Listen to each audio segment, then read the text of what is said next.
Magandang araw po sa inyong lahat. Nandito na naman po ang inyong lingkod para magbahagi ng isang kwentong katatakutan na siguradong kapupulutan din ng aral. Ang kwento ngayong araw ay mula sa karanasan ni Rod, isang batang taga-baryo Ginoong Sanay sa Isla ng Talim. Tahimik ang buhay ni Rod kasama ang kanyang lolo na isang mangingisda. Araw-araw silang nangingisda gamit ang lambat. Pero isang araw, tila naging madamot ang dagat. Wala silang mahuli kahit isa.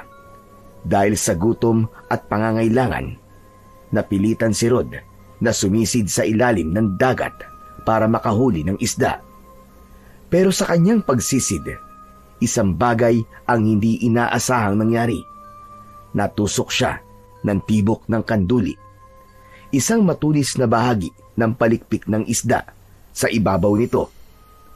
Matapos yun, nilagnat si Rod at nagsimulang makaramdam ng kakaiba. Ano nga ba ang epekto ng tusok na yun sa katawan niya? Matutulungan kaya siya ni Mama Bully, ang kilalang albularyo sa kanilang baryo? At ano ang uri ng panganib na naghihintay kay Rod matapos ang insidenteng ito? Pero bago ang lahat mga idol, huwag po nating kalimutan mag-subscribe at i-hit ang notification bell sa aking YouTube channel na The Voice Addict at Apong Isaak para sa mas marami pang makapanindig balahibo na kwentong aswang at katatakutan mula sa mundo ng kababalaghan. Umpisahan na po natin ang kwento. Maaga pa ay nasa dagat na ang maglolo na si Lolo Baldo at ang kanyang apo na si Rod. Pareho silang tahimik habang sakay ng lumang bangka. Nangingisda malapit sa dalampasigan ng kanilang baryo Ginoong Sanay.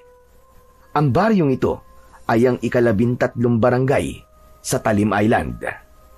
Payapa ang panahon ng mga oras na yun. Walang malakas na hangin. Walang malalaking alon. Ang langit ay maliwanag at ang araw ay unti-unting sumisilip mula sa likod ng mga ulap. Sa kabila ng ganda ng paligid, kapansin-pansin ang lungkot sa muka ng maglolo. Pareho silang nakasimangot at panayang buntong hininga habang inaayos ang kanilang lambat. Tahimik ang matanda habang pinagmamasdan ang tubig.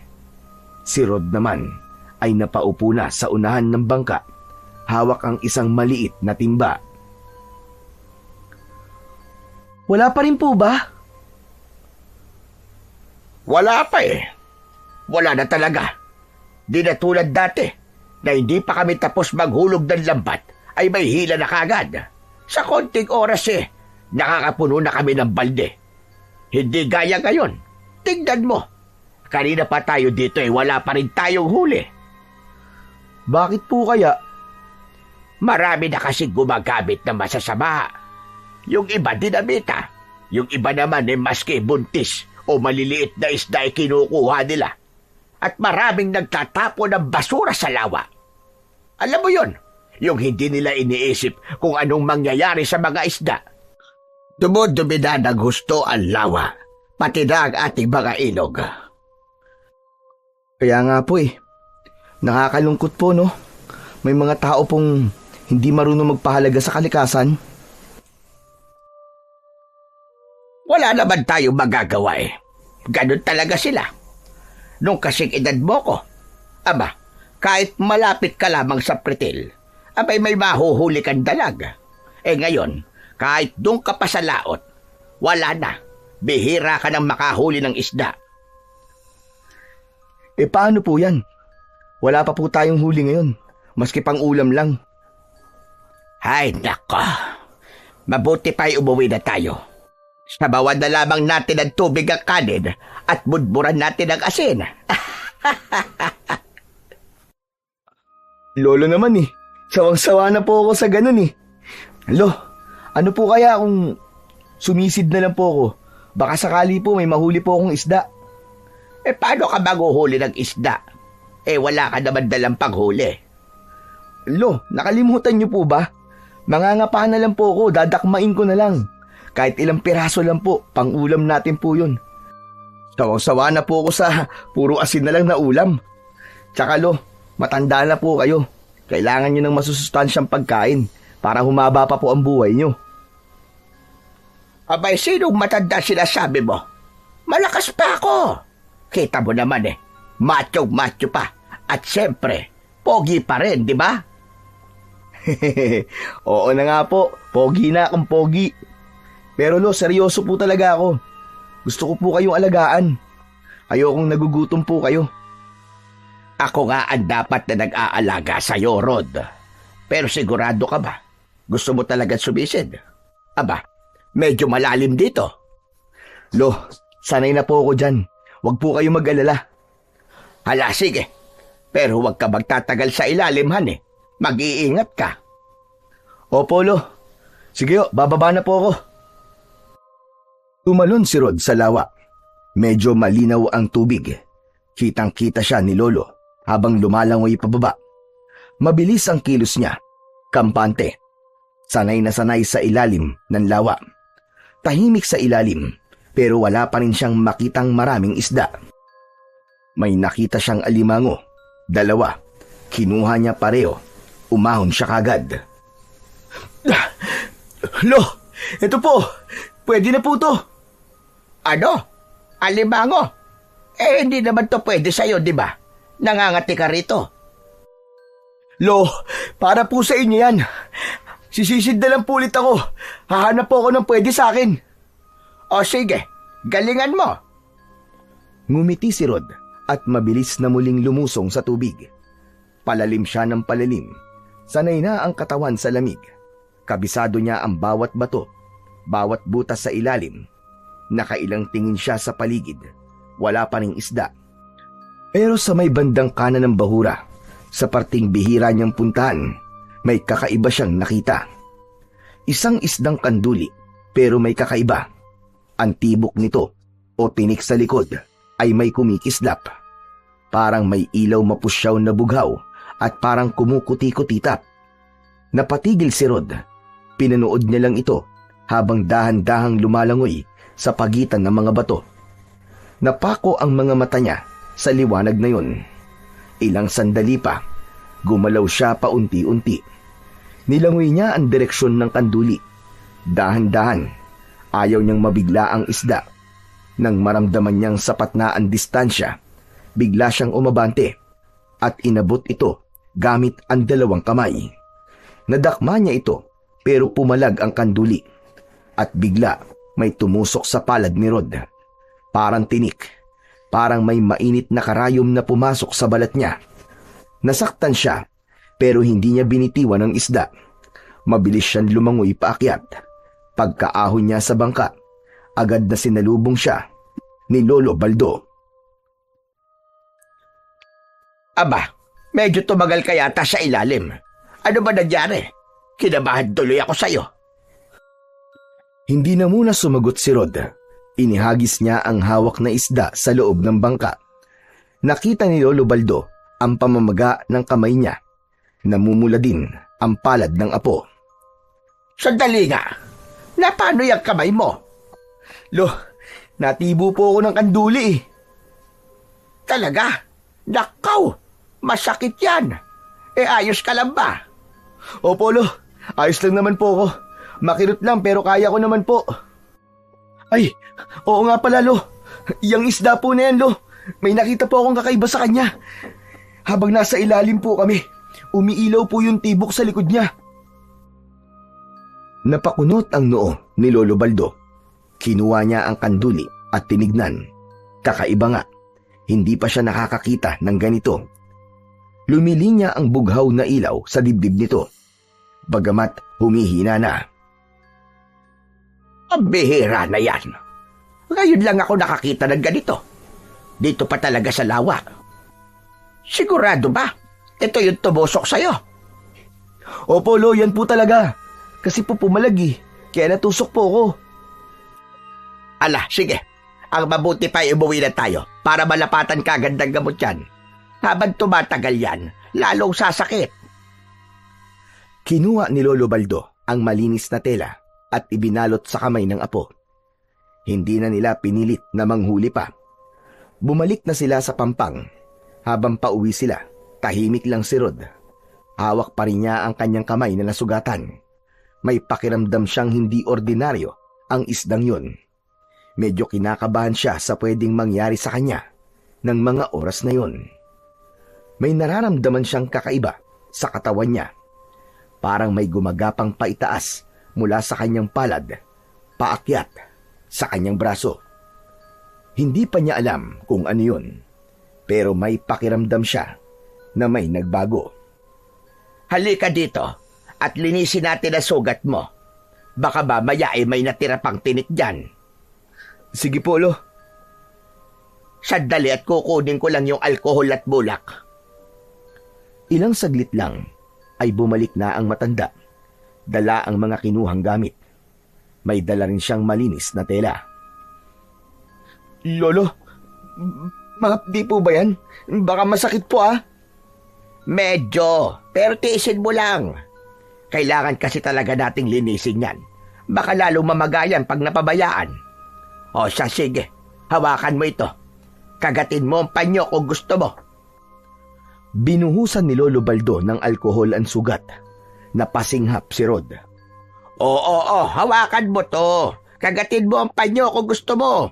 Mahapdi talaga to, Rod. Aray! Aray! Ang sakit po, Lo, aray! Sandali lang yan. Ganyan talaga pag dinadapuan ng alkohol ang sugat. Ibig sabihin, nililinis ng alkohol ang sugat mo. Maingat na pinunasan ni Lolo Baldo ang sugat gamit ang bulak. Tinitigan niyang mabuti kung may natirang tinik. Hala, mukhang malalim ang tusok Pero wala namang natirang tinik. Medyo namamagalan talaga. Bakit po parang may mainit po sa loob? Hindi po ganito pag nasusugatan ako dati. Hindi ko rin alam, Apo. Basta kakaiba talaga yung isda na yan. Pero wag ka mag-alala. Basta linisin natin at bantayan ang sugat. Wag mong kukot-kotin, Opo, Lo. Hindi ko po gagalawin. Ayan, matatapos na. Balutan lang natin para di madumihan. Pero bukas, huhugasan ulit natin ito. Maingat na binalot ni Lolo Baldo ang kamay ni Rod gamit ang tela. Hinaplos niya ang ulo ng bata. Matapang ka, Rod. Hindi lahat ng bata kayang tiisin ang ganyang sakit. Hindi naman po, Lo. Konti lang po. Ay, mayabang pala, hindi matapang.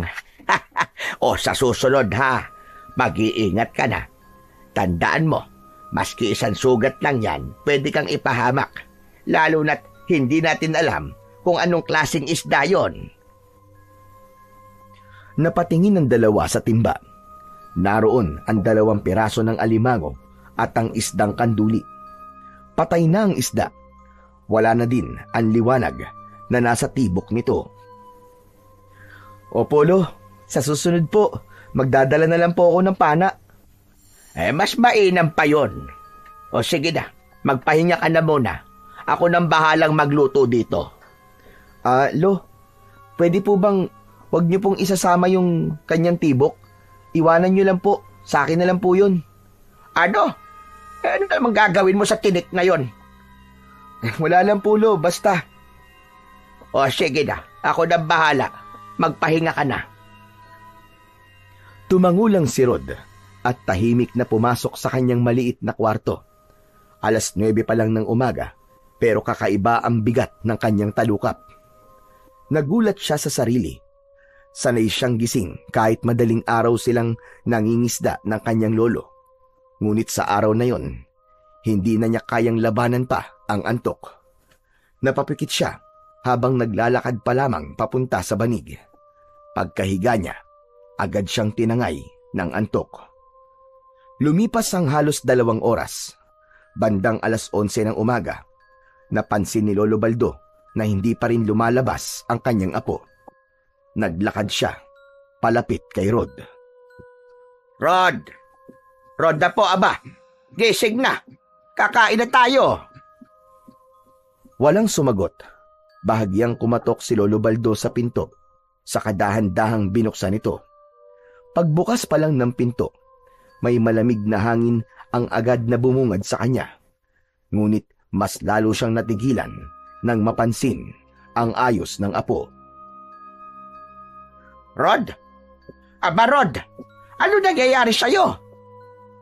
Mabilis siyang lumapit. Nakita niyang tila tumitirik ang mga mata ng apo. Nanginginig din ang katawan nito. May nakita siyang mumunting pawis sa noo. Ang kaliwang kamay nito ang tinusok ng kanduli. Mas lalong namula at parang nangingitim ang paligid ng tusok. Rod, apo! Rod! Rod, gumising ka! Gising, apo! Yumuko siya at inalog ang balikat ng bata. Nanginginig pa rin ito. Hindi tumutugon. Ano ba ito? Diyos ko po! Ano ba nangyayari sa aking apo? Rod! Rod, apo, gumising ka! Hinaplos niya ang pisngi ni Rod. Mainit na mainit. Lalong lumakas ang kabog sa dibdib ng matanda. Agad niyang kinuha ang basang bimpo at pinunasan ng katawan ng apo. Ngunit kahit na anong gawin niya, hindi bumababa ang init at lalo pang tumitindi ang panginginig ng katawan ni Rod. Muli niyang tinignan ang sugat sa palad ng apo. Doon, napansin niya ang mga maiitim na linya na umaakyat mula sa sugat. Sinundan niya ang mga guhit mula sa palad, paakyat sa pulso, hanggang sa braso ni Rod, para itong unti-unting kumakalat. Hindi maaari. Ano kaya ito? Hindi kaya lason? Hinawakan niya ang braso ni Rod. Hinimas-himas niya ito. Parang gusto niyang pigilan ng pagkalat ng kung anong lason na nasa loob. Pero kahit na anong gawin niya, hindi bumabagal ang pagkalat. Agad siyang nagpasya. Kailangan niya nang dali ng apo kay Mama Buli. Isa itong matandang manggagamot na kilala sa kanilang lugar. Marami na itong napagaling, pati na ang mga taong hindi na kayang gamutin sa ospital. Tumayo si Lolo Baldo. Lumabas siya ng bahay at mabilis na humingi ng tulong sa mga kapitbahay. Si Rod, may sakit. Kailangan namin pumunta kay Mama Buli. Tulungan niyo ako pakiusap. Naroon ang apo ko sa loob. Agad namang rumisponde ang ilan. Tumawag ng tricycle ang isa at maingat nilang isinakay si Rod. Nang makarating sila sa paanan ng bundok, huminto ang tricycle. Nasa tapat na sila ng daan paakyat patungo sa bahay ni Mama Buli. Wala nang ibang sasakyan ang makakadaan doon. Mataas ang daan, matarik at puro bato. Inilabas nila ang duyan na dala ng isang lalaki. Inilatag ito at maingat na inilapat si Rod mula sa tricycle. 4 na lalaki ang nagboluntaryong tumulong magbuhat. Tig-2 sa harap at tig-2 sa likod. Hawak ang mga mahahabang kawayan na nakakabit sa magkabila ang gilid ng duyan. Nasa unahan nun si Lolo Baldo. Hawak ang isang maliit na tuwalya para pamunas sa pawis ng apo.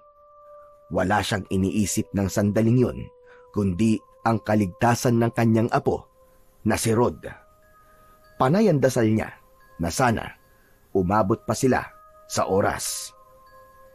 Makalipas ang ilang minuto, narating nila ang isang maliit na kubo sa gilid ng bangin. Ang bahay ay isang tipikal na bahay kubo. Gawa sa sawaling kawayan ang dingding at kungod naman ang bubong. Luma na ito. May ilang bahagi na tinatakpan na lamang ng lumang trapal at kalawanging yero. Sa bakuran, makikita ang iba't ibang tanim ng matanda, mga halamang gamot, gulay at iba pa. Ngunit sa mismong harap ng bahay, naging kapansin-pansin ang kakaibang koleksyon ni Mama Buli. May mga nakatayong kawayan at sa dulo ng bawat isa, may nakasabit na bungo ng iba't ibang hayop.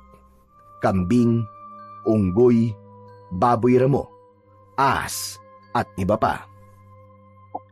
Ang amoy sa paligid ay matapang, parang pinaghalong amoy ng sinunog na tuyong dahon at insenso. Sa gilid ng kubo, doon nila nakita ang isang matandang lalaki. Matangkad ito, halos kalbo na, at ang balat ay kulay tsokolate. Tahimik na nagtatanim si Mama Buli. Hindi siya lumilingon, maski pa may tumatawag na sa kanya. Mama Buli! Mama Buli! Tulog! Tulungan niyo ang apo ko! Hindi kumilos ang matanda. Patuloy lang ito sa ginagawa. Aba, Mama Buli ang apo ko! Baka mamatay ang apo ko, pakiusap! Tignan niyo siya kagad! Pagkatapos ng ilang segundo, dahan-dahang lumingon ito. Hindi ito ngumiti. Tahimik siyang nakatingin kay Lolo Baldo at sa batang si Rod na nakahiga sa duyan. Pumasok kayo! Dinala nila si Rod sa loob ng kubo nito. Pagpasok nila, mas lumakas pa ang amoy ng insenso. May mga nakita silang mga garapon sa paligid na may laman na iba't ibang uri o kulay ng mga likido. Higa niyo siya sa banig. Sige, pakialalay lang mga kasama. Ibaba muna natin sa banig ang apo ko. Nanatiling tahimik si Mama Buli. Kumuha ito ng puting tela at itinakip sa mga mata ni Rod. Pagkatapos ay pinahawak sa bata ang isang maliit na kristal. Mabilis ang kilos ng matanda, pero may kumpiyansa. Hindi ako magsisimulang manggamot kapag may tao sa paligid ko. Gusto ko mapag-isa, kasama ang aking pasyente. Maaari ba? Opo. Sige ho, Mama Buli. Nakikiusap po ko sa inyo. Gawin niyo po ang lahat para sa aking apo, para siya ay gumaling. Ako nang bahala sa kanya. Wala ka nang dapat ipag-alala. Tara na mga kasama, maghintay na lang tayo doon sa labas. Umalis na sina Lolo Baldo at ang kanyang mga kasama. Hindi na sila nagtanong pa o kumontra. Umupo ang matanda sa ilalim ng puno. Tanaw pa rin ang kubo. Tada po, Panginoon, pagalingin niyo po ang apo ko. Siya na lamang po ang meron ako. Samantala, sa loob naman ay naiwan si Rod na walang malay. Lumuhod ang manggagamot sa tabi ng bata. Binuksan ang hawak na botelya na may lamang parang langis pero mabaho. Inilapit niya ito sa ilong ng bata. Ilang saglit pa, napakislot ang daliri ng pasyente. Hindi pa rin ito gising, pero gumalaw ang katawan. Hinaplos ng matanda ang braso ni Rod, gamit ang kanyang daliri. Dahan-dahan ang galaw niya, parang hinahanap kung nasaan ang problema. Nang dumampi ang palad niya sa sugat sa kamay ni Rod, bigla niyang inilayo ang kamay niya. Napasinghap siya at napamura dahil naramdaman niyang tila may tumusok sa daliri niya at napansin ang maliit na usok sa daliri niya. At siyaw! Ano ito? Napaatras siya. Bahagyang napasigaw. Hindi sa takot, kundi sa gulat at sakit. Hindi ito normal. May nakabaon sa laman niya. Agad niyang pinunasan ang kamay ng tela at tumigil sa ginagawa. Mabilis niyang tinapos ang ritual. Inalis ang tela sa mata ni Rod at kinuha ang kristal. Tama na. Hindi ko na pwedeng ituloy ito. Delikado to. Baka ako pa ang mamatay. Mabilis na tumayo si Mama Buli. Sinunod niyang kinuha ang isang maliit na bote ng langis at ipinahid sa dalawang palad. Sa kamarahang ipinunas sa liig na parabang pinoprotektahan ang sarili. Tumigil siya sandali, huminga ng malalim at pinilit pinakalma ang sarili. Naglakad siya palapit sa pinto at binuksan yun. Pagkakita niya sa mga lalaking naghihintay sa may lilim ng isang puno, agad niyang tinawag si Lolo Baldo. Tapos na ako. Mabilis na lumapit si Lolo Baldo, halatang nag-aalala. Kumusta po ang apo ko? Anong meron sa kanya? Ayos lang naman siya. Karaniwang lagnat lang. Wala siyang malubhang sakit. Magpapagaling na lamang siya sa bahay. Hindi kailangan ng gamot ko. Paracetamol lang ayos na yon. Ano kanyo? Paracetamol lang. Pero bakit nanginginig siya? Tapos yung sugat niya parang may itim na guhit na paakyat. Hindi ba delikado yon? Sinabi ko na, wala siyang malubhang karamdaman. Lagnat lang yan. At normal lang yan sa mga natitibo ng isda. Abay, pasensya na ho talaga kayo. Lubalan talaga ako nag-alala para sa apo ko. Natakot ako na sobra. Akala ko kasi kung ano na. Kaya napilitan ako lumapit sa inyo, Mama Bule. Ayos lang yon. Sige na, iuwi mo na ang apo mo. Siya nga pala, yung sugat niya hayaan nyo lang. Huwag niyong gagalawin. Huwag niyong lalagyan ng kung ano-ano. Opo, gagawin ko yon. Salamat uli, Mama Bule. Huwag niyo na siyang ibabalik dito. Maski ano pang mangyari. Ano po? Abay, bakit naman? Dahil wala nga siyang sakit. Ayoko na makulit dito. Ayoko na sasayang ang oras ko. Sige na, magsialis na kayo. Ay, sige ho. Pasensya na po kung naistorbo namin kayo, Han. Gusto ko lang naman na masigurong ligtas talaga ang aking apo. Binuhat na ulit ng mga lalaki si Rod. Maingat silang bumaba ng bundok. Pagdating sa bahay, agad nilang inihiga ang bata sa kama nito. Mainit pa rin ang katawan, pero mukhang mas gumaan na ang paghinga nito. Payapa na rin siya. Hindi na nakatirik ang mga mata. Mga maraming salamat sa tulong nyo, ha? Pasensya na rin kayo sa istorbo. Hayaan nyo at babawi ako sa inyo sa susunod. Nako, wala po yun, Lolo Baldo. Sino-sino po ba magtutulungan dito? Kundi tayo-tayo rin mga magkakapit-bahay. Basta kung may kailangan lang po kayo, tawagin nyo lang po kami. Nakaw, salamat talaga, Han. Maraming salamat sa inyo. O sige ho, aalis na po kami. Sana po gumaling na kagad si Rod. Nang makaalis ang mga kapitbahay, agad na pinunasan ulit ni Lolo Baldo ang noo ng bata. Naglagay siya ng basang bimpo sa noo nito. Apo, gumising ka na. Nag-aalala na ang lolo sa'yo eh. Hindi ako sanay na ganyan ka. Kaya gumising ka na, pakiusap naman. Lumipas pa ang mga oras, halos magdamag niyang binantayan ang may sakit. Paminsan-minsan ay hinahaplos ang ulo ni Rod. Panay ang dasal niya. Sana totoo ang sinabi ni Mama Buli at sana gumaling na ang kanyang apo. Ilang sandali pa, nakaramdam ng ngalay at antok ang matanda. Dumukdok ito sa harap ng apo. Malalim na ang kanyang pagkakatulog. Hindi niya nararamdaman ang biglang paggalaw ni Rod. Maya-maya, nagising ang bata. Lolo? Naalimpungatan ng matanda nang marinig ang tinig ng apo. Laking tuwa nito nang makitang nakabangon na ang kanyang apo. Aba, apo!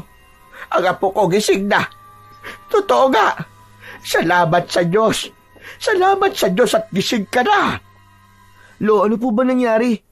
Ba't parang naiiyak po kayo? Pabihira, hindi mo alam. Nagkasakit ka eh. Nilagnat ka ng mataas. Nag-alala ko sa'yo ng todo. Akalain mo, pabihira ka. Akala ko kung ano na. Ha? Seryoso po ba kayo, Lo? Di ba natulog lang naman ako? Wala naman po akong nararamdaman ngayon ah. Ayos lang po ako oh. Talaga ba? Aba, oo nga Hindi nga mainit ang katawan mo. Patingin nga ako ng kamay mo. Oh, ito po. Aba, parang ang himala. Nawala mga sugat mo. Tsaka yung itim-itim sa braso mo, wala na rin. Lo, alam ko pong wala na yan. Alam mo ba, Lo, na naginip ako. May isang magaling na manggagamot din dun. Siya ang gumamot sa akin. Ano ka mo? Nanaginip ka? Ano namang napanaginipan mo? Nasa ilalim po ako ng tubig, Lo. Lumalangoy po. Pero alam niyo ba, nakakahinga po ako sa ilalim. Ang galing, di po ba? Ang sarap po sa pakiramdam, Lo, kung alam niyo lang.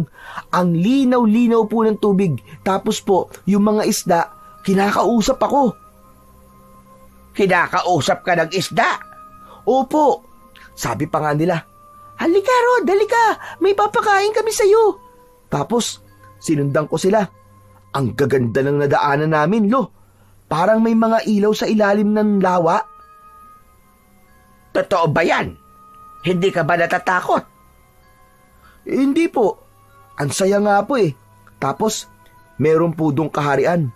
Ang ganda-ganda. Ang laki po. Tapos, may hari sila. Matangkad po siya. Malaki po ang katawan. Tapos, may mahabang buntot. Siya ang nagpagaling sa akin. Tapos yun. Ayun, nagising na nga po ako. Nakakaaliw naman yung panaginip mo, Apo. Pero sigurado kung panaginip nga lang yan. Lo, parang totoong-totoo po kasi. Hayaan mo na. Ang mahalaga, magaling ka na ngayon. At salamat sa Diyos dahil bumalik ka sa akin, Apo. Pahalik nga ako. Pagkatapos ng halik, ay niyakap ni Lolo Baldo ang apo niya. Kinabukasan, lumabas ang maglolo para bumili ng ilang gamit sa bahay. Masigla si Rod habang naglalakad. Parang walang nangyari sa kanya sa pagkakasakit. Habang binabagtas nila ang daan papunta sa talipapa, napansin nila ang maraming tao na nagkakagulo sa harap ng barangay hall. May mga nakatayo sa tabi at nakasilip sa bintana. Lo, tignan nyo. Ano kayang meron doon? Bakit ang daming tao? Abay, ewan ko, Apo. Parang may nangyayaring gulo, ah. Halika, tignan natin. Lumapit ang dalawa para makisilip. Pagtingin nila sa loob, nakita nila si Mama Buli na nakaupo sa isang sulok. Tahimik lang. Sa harap niya ay may isang dalagang umiiyak at galit na nagsalita. Kausap nito ang kapitan ng barangay na si Kapitan Kojak. Agad nilang nakilala ang babae. Siya si Jenny. Nireklamo ko po matandang yan. Pekeng magagamot yan eh. Tingnan nyo. Itinaas ng dalaga ang damit niya at ipinakita ang kanyang tiyan. Napaatras ang iba sa nakita nila. Ang balat ni Jenny sa tiyan ay puno ng mapupulang butlig at may ilang bahagi na namamaga. Aba, ano nangyari dyan, Iha? Bakit nagkaganyan ang tiyan mo? Hapon lang po, nagpunta po ako sa bahay niya. Pinagamot ko yung tiyan ko kasi sumasakit. Akala ko matutulungan niya ako. Pero lalo lang ako napahamak. Mama Buli, ano masasabi niyo sa inireklamo sa inyo? Kapitan, sinabi ko naman sa kanya na hindi ako may gawa niyan. Wala akong kasalanan sa kanya. Sinungaling ka. Dahil sa langis na ipinahid mo dito, kaya ako nagkaganito. Sabi ko na eh, peke yung mga gamot mo. Ewan ko ba kung ba't ako nagtiwala sa'yo? Marami na akong kakilala na nagsasabing hindi ka naman talaga nakakagamot. Kung bakit naman kasi ako nagtiwala? Wala ka naman palang tiwala eh. Bakit ka nagpunta rito sa akin? Hindi kita pinilit. Hindi mo nga ako pinilit. Pero tama ba to? Tama ba itong ginawa mo sa akin ito, ha? Alam mo ba, Kap? Manyakol din yung matanda na yan eh. Habang ginagamot ako, ay pinalabas niya lahat ng mga tao sa loob. Kami lang ang naiwan. Hinipuan niya ako. Pati ang mga hita ko, hinawakan niya. Hindi naman yung kasama sa pinapagamot ko sa kanya. Nagulat ang lahat sa sinabi ng babae. Si Mama Buli biglang napatayo. Ang dating kalmadong mukha nito ay agad na napalitan ng galit at pagkainis. Ano? Ano sinasabi mong hinipuan? Hindi ko gagawin yun sa'yo. Nagsisinungaling ka.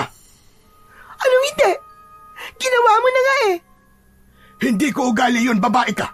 Huwag mo akong pinagbibintangan ng ganyan. Sandali. Huminahon kayong parehas. Baka pwede natin itong pag-usapan ng maayos. Huwag natin itong daanin sa init ng ulo dahil baka kung saan pa mapunta to. Anong gusto niyo, Kap? Manahimik na lang ako, ganun ba? Hayaan na lang kung anong ginawa sa akin ng matandang yan. Hindi naman sa ganon, Iha. Wala akong sinabing ganon. Ang sa akin lang naman walang mangyayari sa sigawan. Jenny, seryoso ang paratang mo. Kung totoo man yan, kailangan ng imbestigasyon, hindi basta-basta ang ganitong akusasyon. Gusto kong makulong ang matandang yan.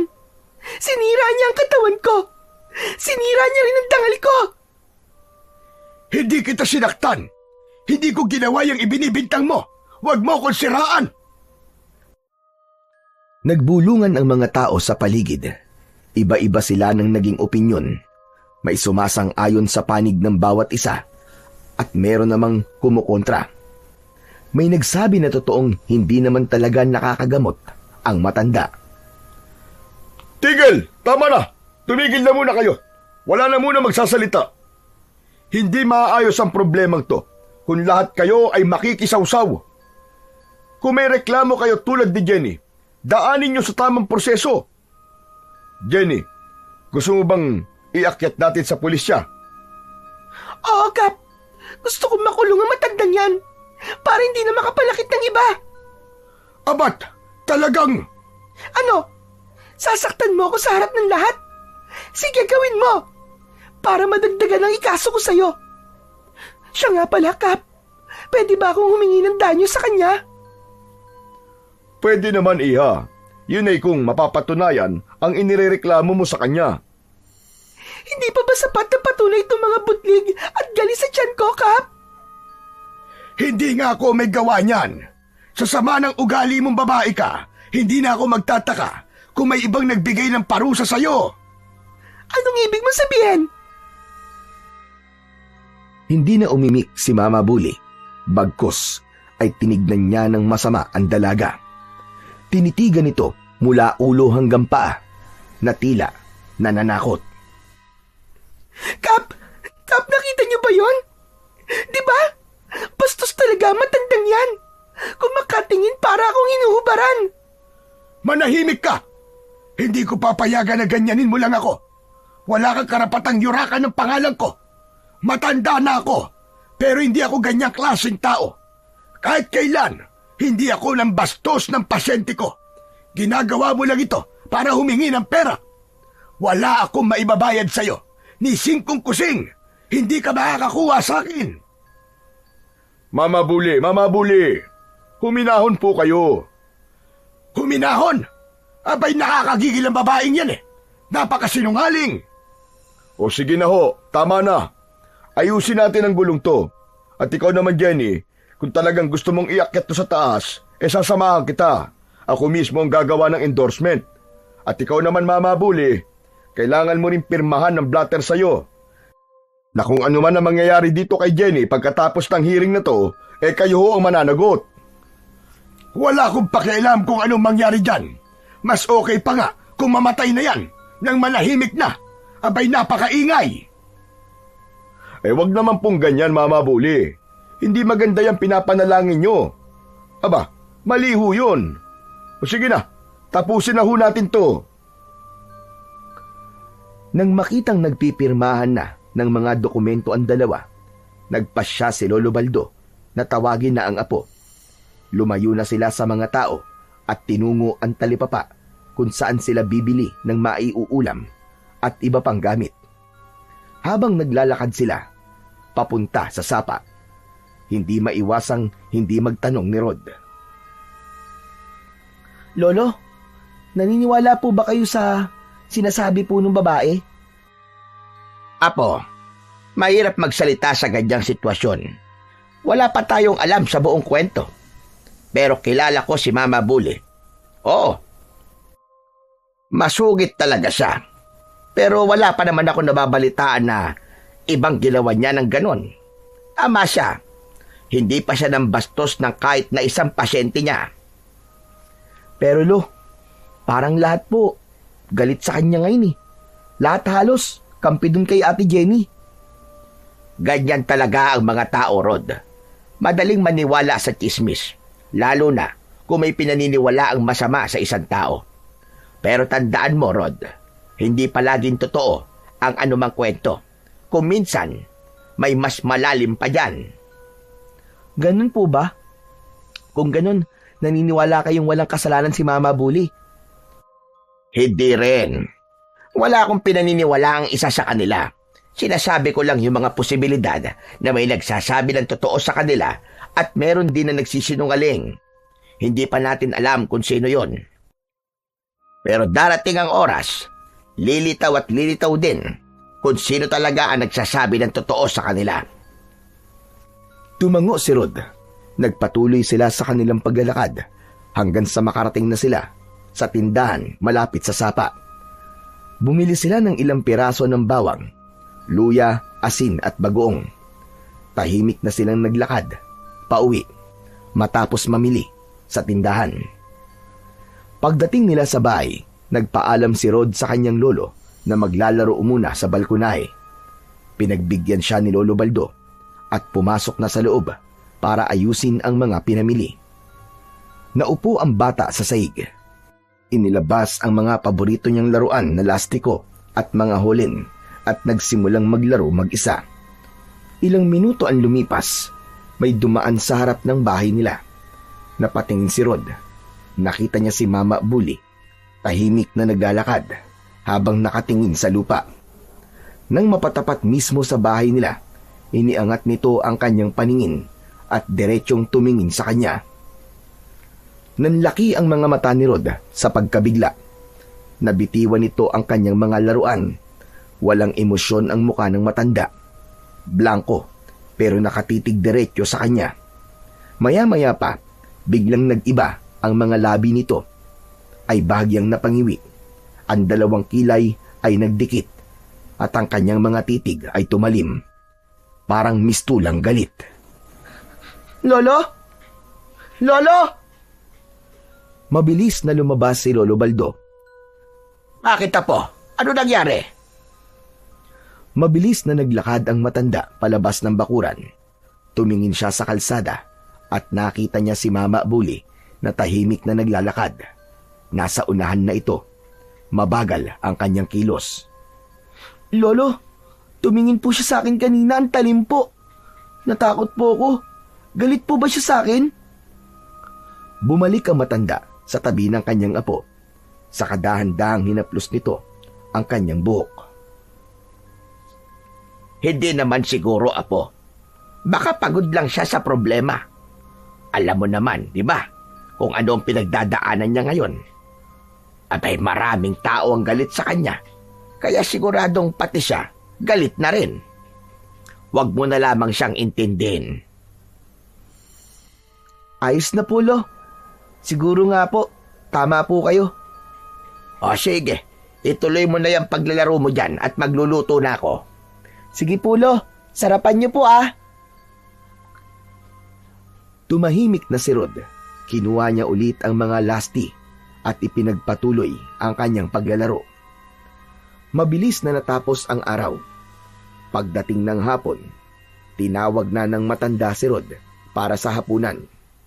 Naupo silang maglolo sa harap ng maliit na kainan sa loob ng bahay.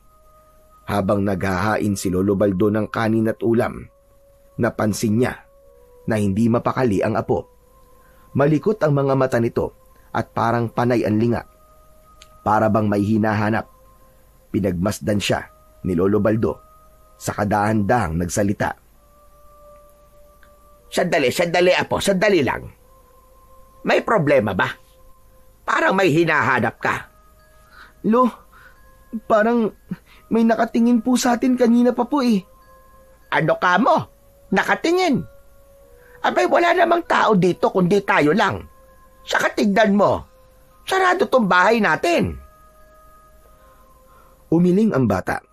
Pilit na inalis sa kanyang isip ang takot. Pero ilang sandali pa, napakunot ang kanyang noo.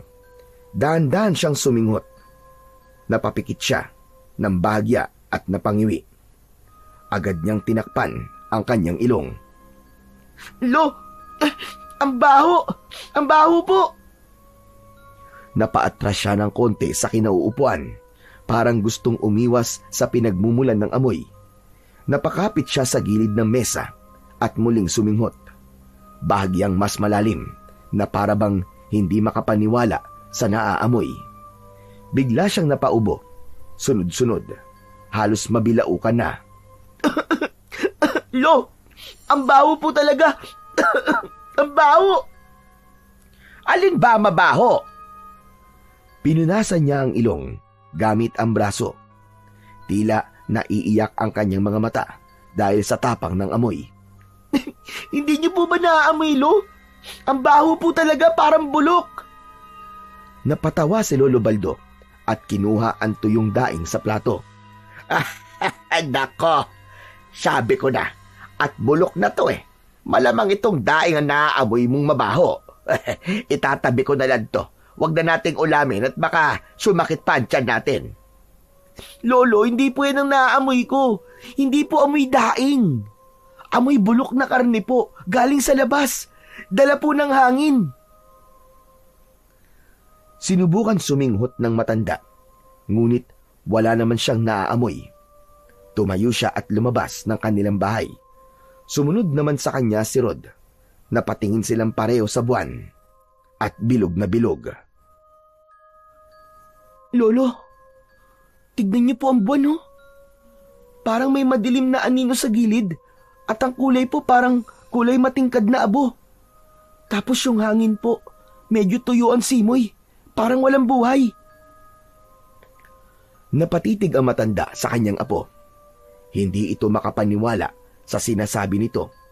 Nagtaka siya dahil sa murang edad nito, natutunan na nito na magmasid sa paligid. May nakilala na siyang taong ganito noon, ang kanyang ama na isang dating albularyo. Mabuti pa'y pumasok na tayo sa loob. Kung ano-ano ang napapansin mo eh. Kumain na tayo at gutom na ako. Teka lang po, Lo, teka lang. Yung lawa, Lo. Yung lawa po. Naririnig ko po yung lawa. Ano ka mo? Opo, parang may bumubulong po mula sa lawa. Mahina lang po pero naririnig ko. Hindi ko po maintindihan ang sinasabi. Pero parang masama, Lo. Parang may babala. Lalo nanlaki ang mga mata ni Lolo Baldo sa kanyang mga narinig mula sa kanyang apo. Pinakiramdaman niya ang paligid. Wala naman siyang naririnig. Wala din siyang naaamoy. Pero ang hindi niya maipaliwanag kung bakit siya kinikilabutan sa oras na yon. Hay nako, apo. Alam mo, gutom lang yan eh. Huwag ka nang mag-isip ng kung ano-ano. Halika na at kumain na tayo. Pumasok na sila sa loob ng bahay. Iniabot ng matanda ang bandihado ng kanin. Nang aabuti na sana to ng bata, sabay silang nagkatinginan, parang tumigil ang paligid sa pagitan nila. Mula sa palad ni Rod, may lumabas na maliit na liwanag. Kasunod nito ay ang unti-unting paglitaw ng mga itim na linya sa kanyang braso. Lolo! Lolo, ano to? Lolo! Mabilis na lumapit si Lolo Baldo sa kanyang apo. Hinawakan niya ang braso nito at tinignan ang mga guhit. Anong nararamdaman mo, apo? Masakit ba? Wala naman po ako nararamdaman, Lo. Okay lang naman po ako, pero, Lo, natatakot po ako. Ano ba to? Hinawakan ng matanda ang noo ng apo. Wala naman itong lagnat. Wala ring pamumula ng mata o sa katawan. Normal ang lahat kay Rod, maliban sa mga itim na linya sa kanyang braso. Lo, ano po bang ibig sabihin nito? Hindi ko alam, apo. Ang alam ko lang, nakita ko mga to nung natusok ka ng tibok ng kanduli. Nung nilagnat ka at nawalan ka ng malay. Hindi ko alam kung bakit nandyan na naman yan. Umupo si Lolo Baldo. Ang pagkain ay nanatiling nakalatag sa harap nila. Ngunit hindi na nila nagawang kumain. Kinakabahan po ako, Lo. Parang may masamang mangyayari po. Huwag mong isipin yan. Kumalma ka lang. Wala tayong dapat na ikatakot. Hindi tayo pababayaan ng Diyos. Sige na, kumain na tayo. Nang matapos maghapunan ang maglolo, magaan na silang pumasok sa kanilang kwarto upang matulog. Habang lumalalim ang gabi, mas lalong tumatahimik ang paligid. Halos lahat ay mahimbing na natutulog.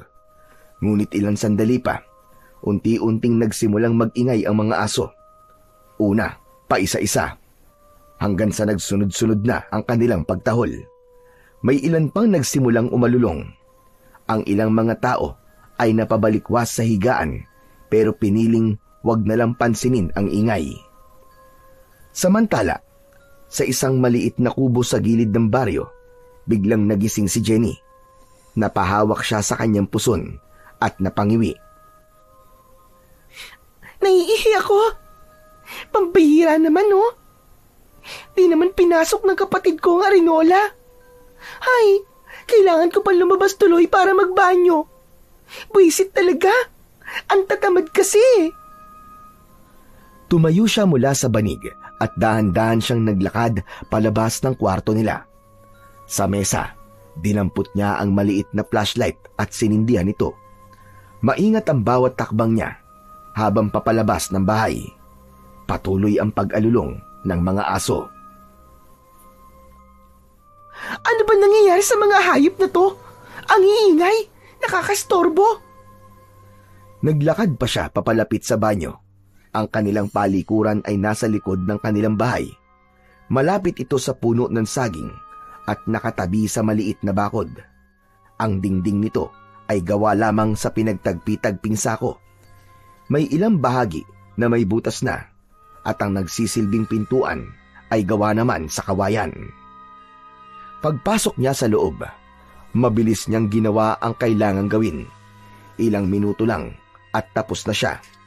Ngunit sa paglabas niya, bigla siyang natigilan.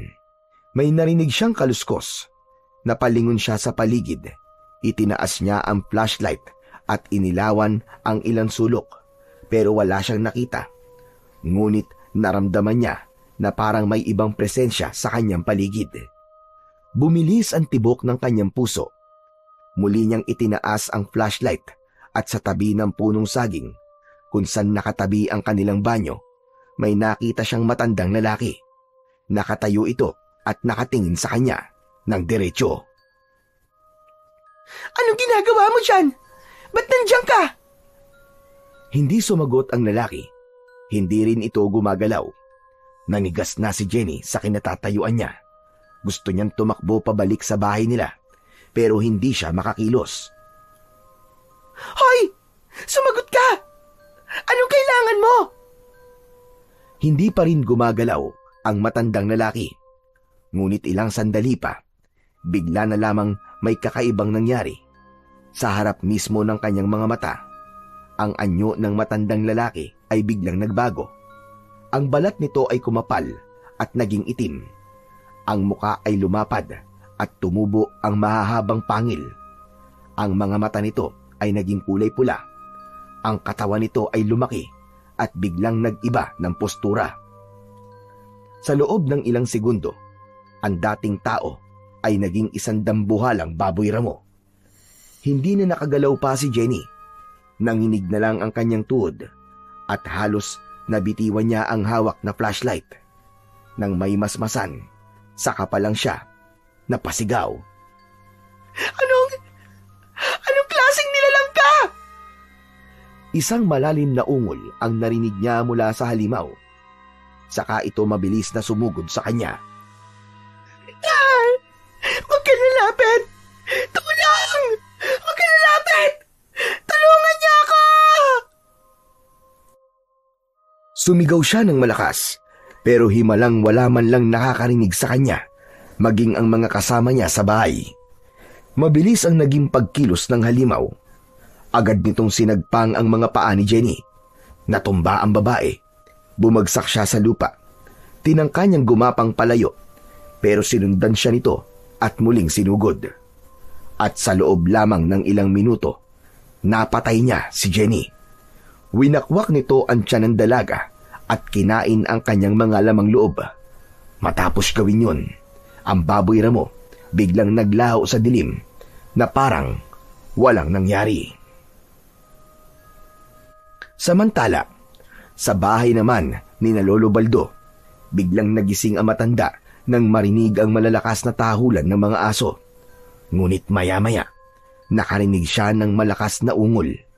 Bigla siyang napabangon at agad na pinuntahan ang silid ng apo dahil sa matinding pag-aalala. Nang buksan niya ang pinto nito, nakita niya ang bata na nakapikit. Ngunit hindi mapakali. Gumagalaw ang ulo nito. Basa na rin ng pawis ang kanyang noo. Rod! Rod na po, gising!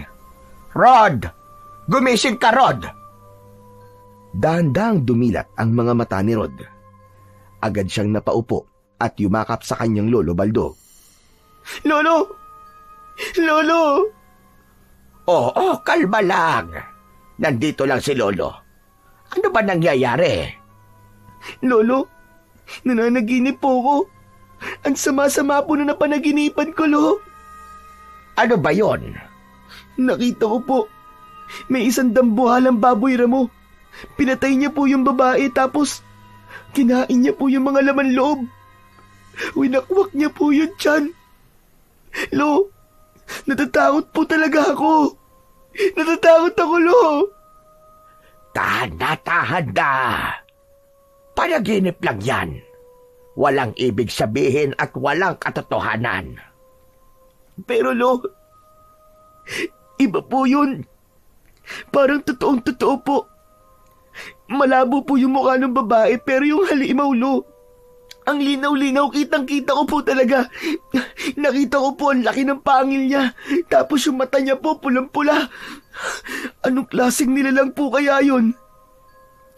Ang nakita mong yon sa iyong panaginip ay isang aswang. Yun lang naman ang alam kong nilalang na kaya magpalit ng anyo bilang isang dambuhalang baboy ramo. May aswang po dito sa baryo natin? Ano ka ba naman, Rod? Wala. Sa tagal kong naninirahan dito wala pa akong nakikita maski isa. Nako, ikaw talagang bata ka kung ano-ano na lamang ang iniisip mo. Mabuti pa'y matulog ka na. Sige na, gabi pa Mapupuyat tayo sa ginagawa mo Maaga pa tayo bukas. Subukan natin ulit mangisda. Ano po? Mangisda? Wow! Talaga po, Lo? Oo. Kaya sige na. Mahiga ka na ulit at matulog na. Lo, wag na po kayong umalis. Dito na lang po muna kayo. Samahan niyo po ako dito. Tahimik na tumango ang matanda. Nahiga siya sa tabi ng apo. Binantayan niya ito habang dahan-dahan itong pumikit. Hindi na umalis ang matanda. Doon na rin siya nakatulog ulit. Maagang nagising si Lolo Baldo. Dahan-dahan siyang bumangon mula sa tabi ng apo at tinignan ito. Mahimbing ang tulog ni Rod. Bagyang nakanganga. Nakayakap sa unan. Ngumiti si Lolo Baldo at marahang tumayo. Sinikap na di makalikha ng ingay. Lumabas siya ng silid. Kinuha ang lambat at pana ni Rod. Maingat niyang inayos ang mga ito sa gilid ng pinto. Matapos nito, nagpakulo siya ng tubig sa takuret. Nang matapos, nagtimpla ito ng kape at tumambay muna sa kanilang balkon. Dahan-dahan siyang humigop ng kape. Ngunit nakakailang higop pa lang siya ay napatingin siya sa kalsada. May mga tao siyang nakita na mabilis na naglalakad. Tumatakbo pa ang ilan. Tumayo siya. Lumapit sa harapan ng bahay. Nagtanong siya sa isa sa mga ito kung ano ang nangyayari. Nanlaki ang mga mata niya nang malaman ang masamang balita. Di niya tinapos ang kanyang pagkakape. Agad niyang isinara ang pinto ng bahay at sumunod siya sa mga taong papunta sa direksyon ng bahay nila Jenny. At doon naabutan niya ang madaming tao na nakikiisyoso sa nangyari. Napatakip siya ng bibig dahil nakita niya mismo ang tunay na kalagayan ni Jenny. Patay, wakwak ang tiyan, at wala nang laman loob. Nagkalat ang dugo sa paligid. Naroon na rin si Kapitan Kojak. Agad nitong pinatakpan ng kumot ang bangkay. Kapitan, ano nangyari sa kanya? Hindi pa natin alam, Baldo. Diyos ko, ba't nagyayari to? Ano klaseng hayop ang gumawa niyan? Yan ang iimbestiga natin. Tumawag na ako ng pulis sa bayan. Pero alam mo naman dito, medyo matagal ang responde. Wala bang nakakita o nakarinig man lang sa kanya? Wala eh. Mismo mga kasama niya dito sa bahay, walang alam. Hindi nila inasahan na mangyayari to kay Jenny. Naghintay pa sila ng ilan sandali at dumating na nga ang mga pulis. Nagsimula na rin silang mag-imbestiga. Nanahimik si Lolo Baldo. Hindi niya sinabi ang tungkol sa naging panaginip ng kanyang apo. Naglakad siya pa uwi. Mabigat ang kanyang naging mga hakbang. Kinakabahan siya sa isiping nagkatotoo ang panaginip ng kanyang apo. Pagdating niya sa bahay, nakita niyang gising na si Rod. Nakaupo ito sa tabi ng bintana at nakadungaw. Hinihintay ang kanyang pagdating. Lolo, saan po kayo galing? May pinuntahan lang ako, apo. Tutuloy pa po ba tayo mangisda? Ay, hindi na muna siguro, apo. Medyo tinanghali na tayo eh. Lo, bakit po kayo namumutla? Para pong may nangyaring masama ah. Apo, patay na si Jenny. Nakita sa labas ng bahay nila. Wakwak ang tiyan. Po! Hala! Apo, makinig ka sa akin.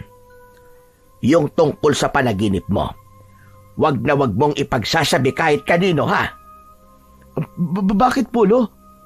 Basta ipangako mo sa akin, Apo.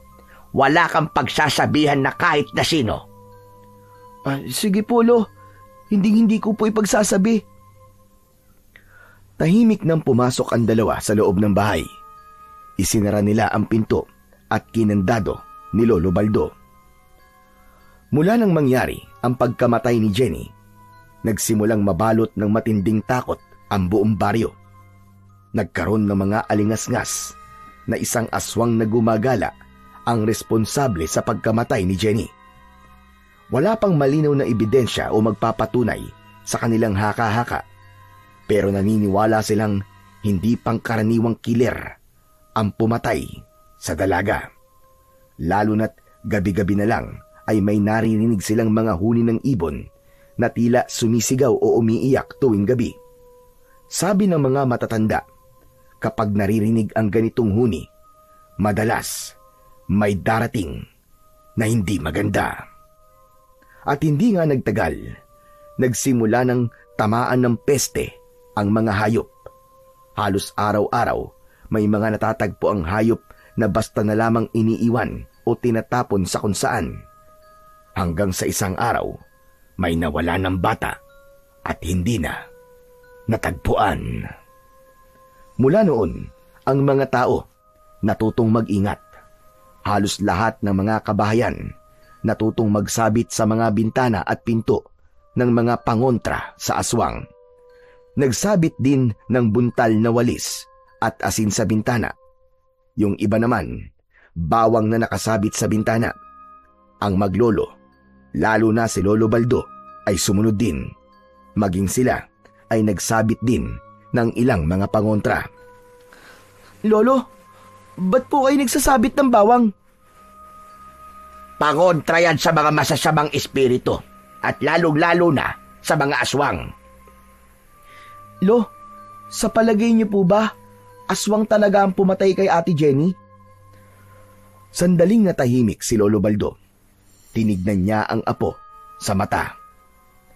Hindi pa natin alam. Pero kahit wala pa tayong kasiguraduhan, mas mabuti nang mag-ingat tayo. Ako po, Lo, naniniwala ako. Sigurado po ako na si Ate Jenny yung nakita ko po sa panaginip ko na nilapa po ng aswang na baboy ramo. Rod, tigilan mo na yan. Hindi ba't sinabi ko sa'yo na wag mo nang babanggitin yan? Ay, pasensya na po, Lo. Hindi na po mauulit. Tumango ang matanda. Bago ito lumabas ng bahay, pinagmasdan niya ang paligid. Maaliwalas, ngunit nang mabaling ang paningin niya sa kabilang kalsada, may nakita siyang tao na tila pilit ikinukubli ang kanyang katawan sa puno. Agad siyang kinabahan nang maisip na mukhang may nagmamanman sa kanilang maglolo. Gusto niya sanang alamin kung sino yun, pero nang lapitan niya, wala na ang tao. Tila naglaho na parang bula. Makalipas ang ilang araw, may magaganap na kasalan sa kanilang kapitbahay. Halos abalang-abala na ang lahat sa pagdedekorasyon at inihahanda na rin ang mga hayop na kakatayin. Masayang nanonood si Rod sa galaw ng mga tao. Minsan-minsan lang kasi nagkakaroon ng ganong pagdiriwang sa kanilang baryo. Lalo pat mukhang bongga ang magiging handaan kinabukasan. Natutuwa din siya dahil nakikita niyang nakangiti ang mga ito at tila ba nakalimutan na ang banta ng aswang. Ngunit ng bispiras ng kasal, kinagabihan, habang abala ang mga tao sa kabila at ang maglolo ay nag-uusap sa sala, parang may narinig silang kumakaluskos at parang may naghuhukay sa bakuran nila. Sa tabi mismo ng kanilang bahay, malakas din ang huni nito, kaya natigilan ang dalawa at nagkatitigan. Lo, ano po yun? Parang may baboy po sa labas. Nako, baka nakawala yung kakatay nilang baboy sa kabila. Sandali, at matignan nga. Tumayo si Lolo Baldo at lumabas ng bahay. Dala ang maliit na flashlight. Si Rod ay naiwan sa loob, pero nanatiling alerto. Ilang segundo pa lang ang lumipas, bigla siyang nakarinig ng malakas na sigaw. Dali-daling lumabas si Rod, dala ang kanyang pana na ginagamit sa panghuhuli ng isda. Paglabas niya sa bakuran, nakita niyang nakikipagpambuno ang kanyang lolo sa isang baboy ramo. Malaki ang katawan nito, mas malaki sa karaniwan. May matatalas itong kuko at mahahabang mga pangil. Galit na galit ito at tila gustong patayin ang kanyang lolo. Mabilis na lumapit si Rod. Walang takot, walang pag-aalinlangan. Sinaksak niya ang baboy ramo sa likod. Nang mahugot niya ang pana, lumayo kagad ang baboy. Ngunit hindi pa ito tuluyang umalis. Nagbabadya pa ulit ang pagsugod. Tulong! Tulungan niyo kami mga kapitbahay! Tulong! May aswang dito! Nang marinig ng mga kapitbahay ang malakas na sigaw ni Rod, agad silang lumapit at tumulong. Ngunit nang makita ng aswang na dumarami na ang mga tao, tumakbo ito papalayo sa kanila. May ilang humabol pa sa aswang at may ilan naman na tinulungang makatayo ang matanda. May sugat si Lolo Baldo sa kaliwang braso. Lolo Baldo, ayos lang po ba kayo? Oo, pero grabe yung nervyos ko. Diyos ko, totoo nga, may aswang dito sa baryo natin. Agad na naging usap-usapan na ito ng mga taong naroon. Pinag-usapan nila ang kanilang nakita. Napatotohanan na nila na meron ng aswang at nagbabalat kayo ito bilang isang mabangis na hayop. Sa gitna ng kaguluhan at takot, dumating si Kapitan Kojak. Agad nitong kinausap si Lolo Baldo matapos malapatan ng gamot ang kanyang sugat. Ano? Kumusta dito, Baldo? Totoo ba na sinalakay kayo ng aswang? Ayos lang naman, Kapitan. Konting galos lang naman ito. Pero kung hindi ako sinaklolohan ng apo ko, aba, baka kwento na lang talaga ako ngayon. Masama ito. Kung ganun, totoo ngang may gumagalang aswang dito sa ating baryo. Hindi nga rin po ako naniniwala nung una. Pero nakita ko po mismo, Kap. Hindi yun basta hayop lang. Hindi normal ang kilos niya. At talagang lalapa siya ng tao. O sige, mula ngayong gabi, magsisimula na magronda mga tanod. Mga kasama, maging alerto kayo.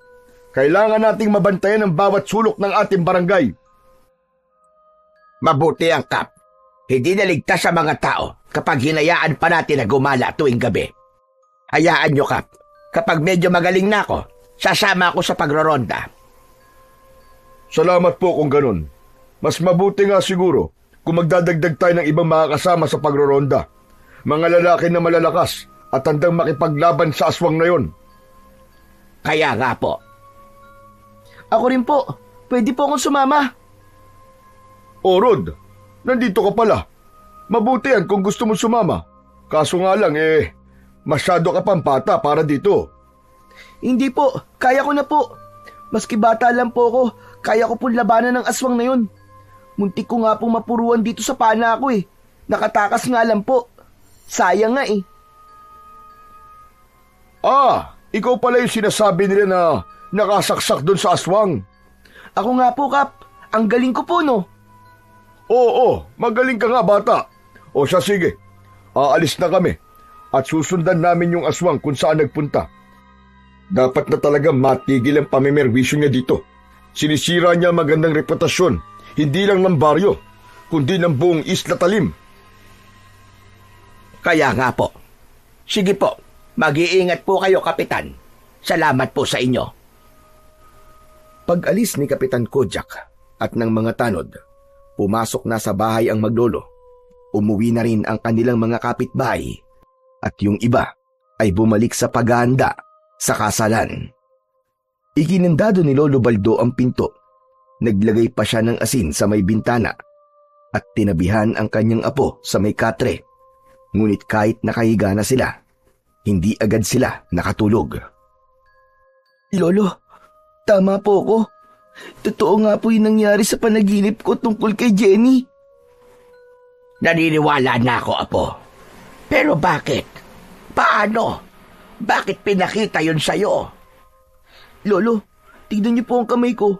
Hindi po kaya may kinalaman ng itim na guwit na to sa mga nangyayari sa akin? Anong ibig mo sabihin? May aaminin po ako sa inyo, Lo. Buwat po nung gumaling ako, may iba na po ako nararamdaman. Para bang tumapang po ako, tapos lumakas po yung pakiramdam ko. Kahit malayong tunog po, naririnig ko. Totoo po yung sinasabi ko sa inyo, Lo, na naririnig ko po yung lawa. Nagbibigay po sa akin ng babala, Lo. Tapos kanina, nung nakita ko po kayong nasa bingit po kayo ng kamatayan, Lo, hindi po ako natakot. Hindi ko alam kung anong nangyayari sa iyo, Apo. Pero mukhang may ibig sabihin yan. Hayaan mo, dadaling kita sa isang albularyo para malaman natin kung ano ang meron sa iyo. Kay Mama Bully po ba? Hindi. Huwag sa taga rito. May kilala akong ibang albularyo sa kabilang barangay. Doon kita dadalhin bukas. Sige po, Lo. Hindi man nasabi ni Lolo Baldo, dama rin niya ang kakaibang nangyayari sa kanyang apo mula nang gumaling ito sa karamdaman. At yun din ang gusto niyang alamin dahil kung hindi ito ikabubuti ni Rod, gusto niyang maagapan din bago lumala. Kinabukasan, maaga silang gumising ni Rod. Habang inaayos ni Lolo Baldo ang kanyang dadalhin na bag at ilang baon ni Rod, si Rod naman ay tahimik lang na nakaupo. Hindi niya alam kung ano ang naghihintay sa kanila sa pagpunta sa albularyo, pero handa na siyang malaman ang katotohanan sa mga pagbabagong nararamdaman niya. Paglabas nila ng bahay, hindi nila inaasahan na makakakita kagad ng maraming tao na nagkukumpulan sa harap ng kapitbahay nila at sa kalsada. Ngunit hindi kasi yan ang laman ng usapan ng mga tao. Pinag-uusapan nila ang nangyari kagabi. Isa-isa silang nagkwento kung ano ang kanilang mga naranasan at naramdaman nang makita ang aswang. Yung iba, ikinuwento nila ang ginawang paghabol dito at may nagsabi na doon ito tumakbo at nawala sa bundok kung saan nakatira si Mama Bully. Habang pinakikinggan ni Rod ang usapan, napakunot ang kanyang noo. Hindi niya inaasahan na mababanggit ang pangalan ni Mama Bully. Alam niyang masungit ito at hindi madaling pakisamahan, pero alam niya marami na itong natulungang tao at marami na ring may sakit ang kanyang napagaling. Sumakay na ang dalawa sa tricycle at nagpahatid na sa kabilang barangay. Lolo, naniniwala po ba kayo na aswang po si Mama Bule? Hindi ko pa alam, Apo. Masyadong komplikado na ang mga nangyayari. Kailangan natin dito ebidensya o patunay na siya nga ang aswang na yon. Kasi pwede rin naman doon naligaw yung aswang. Pero pwede rin namang totoo na aswang nga siya. Di ba nga, siya lang naman ang nakaaway ni Jenny dito sa baryo natin. Sa bagay po, pero nakakalungkot naman po kung ganun.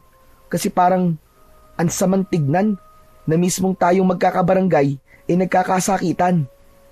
Kaya nga eh. Natahimik na ang maglolo. Halos kalahating oras ang nagdaan at dumating na nga sila sa kabilang baryo. Pagbaba nila, agad silang nagtungo sa maliit na bahay ng albularyo na si Capolex.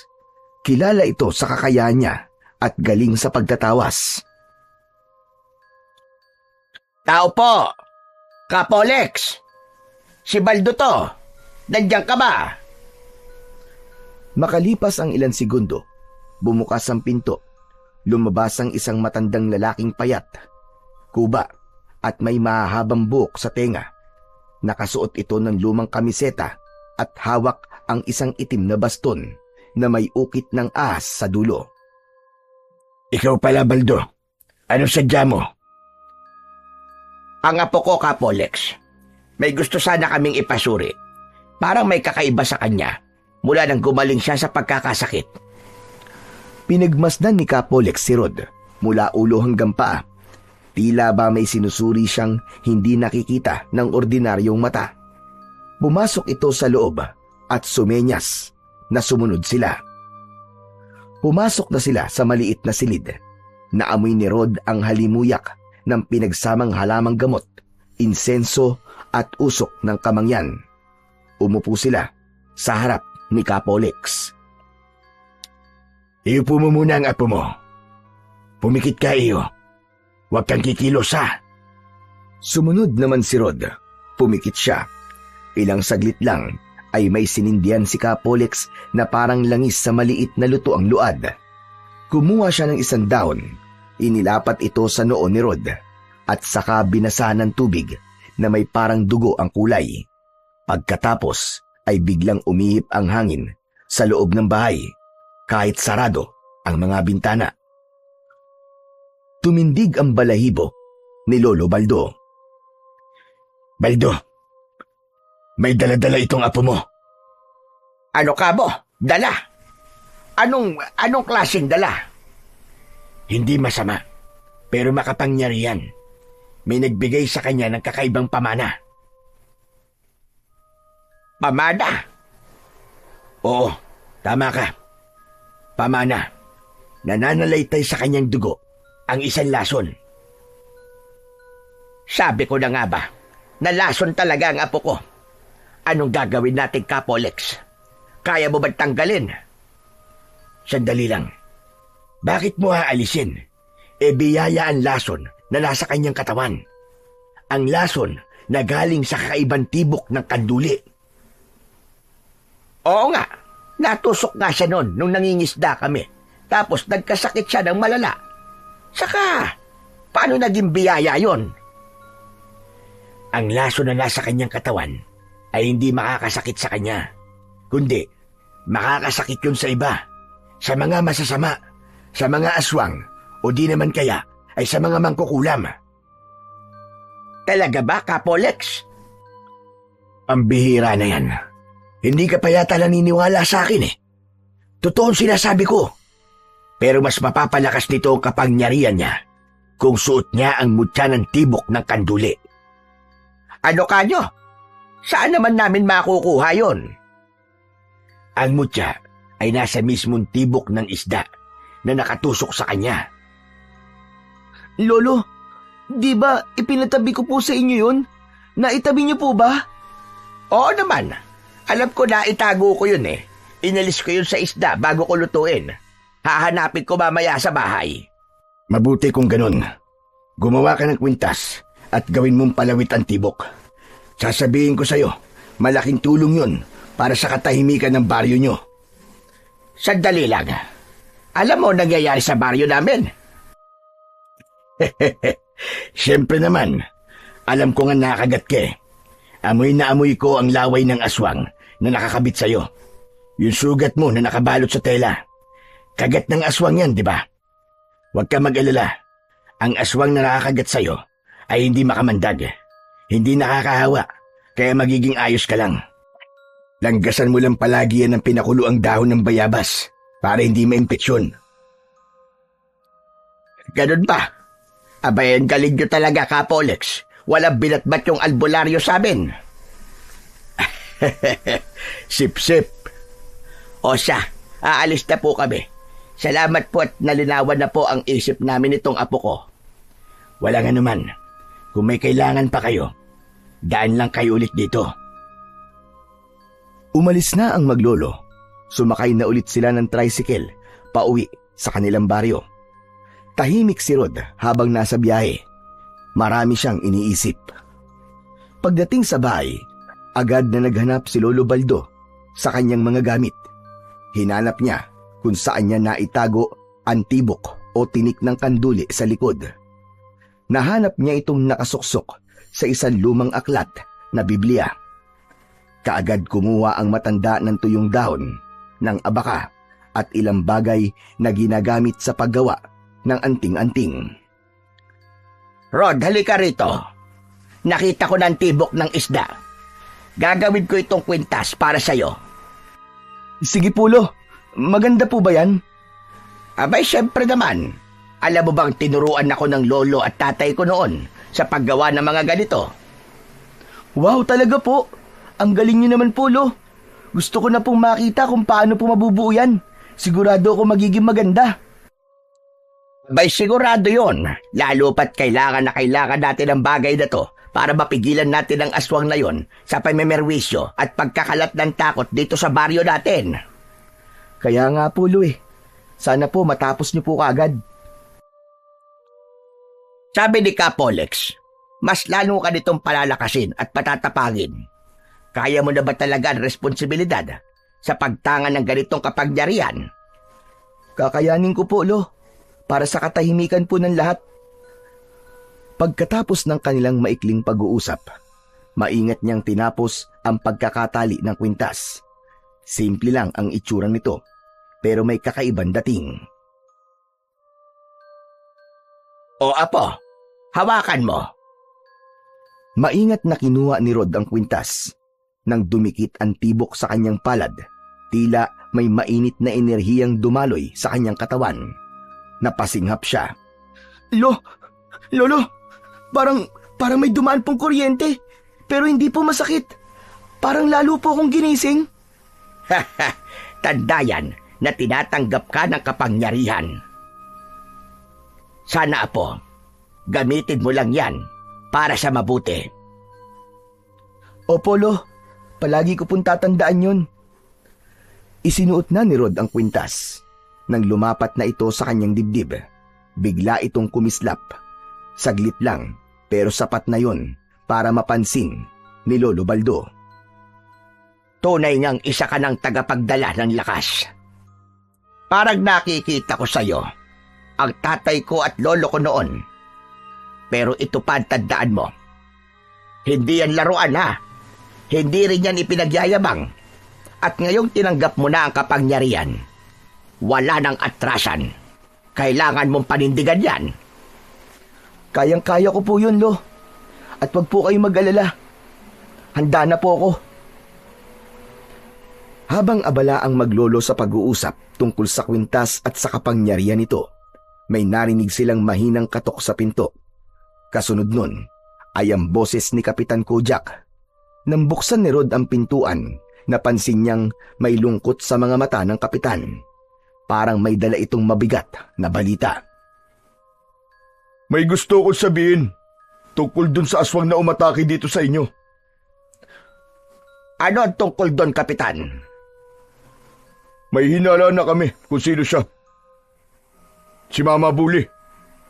Po, Sigurado po kayo na siya yung aswang?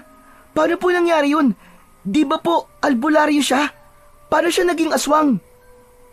Yun nga din ang hindi ko maintindihan eh. Pero may nakakita sa kanya habang naliligo sa ilog. Wala siyang suot na damit at kumpirmado. May sugat siya sa likod na parang sinaksak. Ano ka mo? Kung ganon, posible nga. Tama ka, Baldo. Posible nga siya ang aswang. Pero kailangan pa rin natin tiyakin. Kailangan natin ng ebidensya. Kailangan manmanan natin na matanda. Kung siya nga talaga, dapat mahuli na natin siya. Sige po, sasama po ako, Kapitan. Ano ka mo? Ikaw? Nako, wag na. Lolo mo na lang ang isasama ko mamayang gabi. Hindi, ayos lang, Kapitan. Isama natin ang apo ko. Ipinakita ni Lolo Baldo ang suot na kwintas ni Rod. Teka, wag mong sabihin. Tama ang iniisip mo, Kapitan. Ang batang ito, mukhang may pagpapatuloy na niya ang naudlot na tungkulin ng aming lahi. Aba, magaling kung ganun. May pag-asa pa pala ang baryo natin. Galingan mo, iho ah. Sana maging kagaya ka ng mga lolo mo noon. Mga magagaling at matatapat at matatapang na albularyo at antingero. Aba, Kapitan, kayang-kaya niya yan.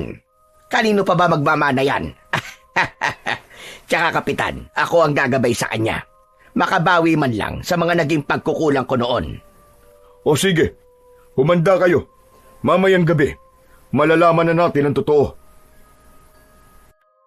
Inagabihan, umakyat na sila ng bundok. Kasama nila ang ilang mga tanod.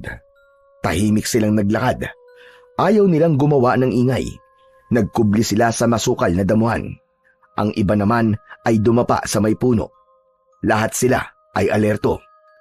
Ilang saglit pa, lumabas na si Mama Buli sa kanyang kubo. Lumingalinga ito sa paligid. Nang makitang walang tao, naghubad siya ng pang-itaas na damit. Tumingala sa buwan at bumulong ng isang kakaibang dasal. Maya-maya pa ay umungol ito at nagpatuloy sa pagsasalita na hindi naman nila naiintindihan. Matapos nito, may dinukot ito sa kanyang bulsa. Isang maliit na bote ng langis. Pinahira nito ang buo niyang katawan. Nagkatinginan sina Kapitan at Lolo Baldo.